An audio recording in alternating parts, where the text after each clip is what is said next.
આજે આ કળિયુગમાં ચાયનો એટલો બધો પ્રસારણ વધી ગયું છે કે આગળ તો પ્રભાતે ઉઠી પ્રાર્થના કરતા ધરતા હરિનું ધ્યાન, ચિત્ત દોરાય ચાયમાં હવે ચાય બની ભગવાન, ભજે સૌ ચાયને ભારીને સવારો નરને નારી.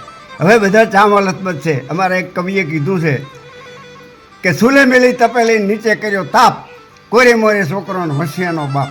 બધા કે ચામાં આ સમયમાં બધા લથબથ છે. અને કે તપેલી મતરાણ કે આવી ભણોણા આઠ ધણી રીસે બન્યો કે નથી મળ્યો હોય હાટ.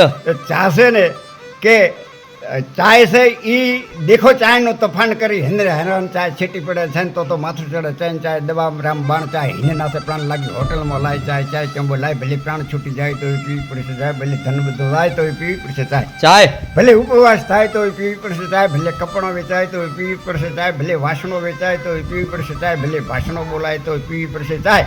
હવે મહેમાન સદા શીરાપુરી ખાય પણ સાનો સોંટો ન પાય તો એ પેટ કૂટ્યો જાય. તમે બધે શીરાપુરી ખવડાવો પણ ચા ન પાવો તો કે ભાઈ આ વ્યવહારીઓ માણસ નથી.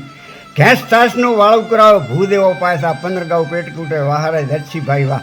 આવો 15 ગાઉ સુધી યાદ કરે ઓગણે આવે પૂર્ણનું શીરાનું કરાવે વાળું, સોંટો સાનો ન પાય તો એનું ખોરડો નથી ખર્ચા વાળું. આ ચાથી બધો વ્યવહાર ચાલે છે. જય માતાજી.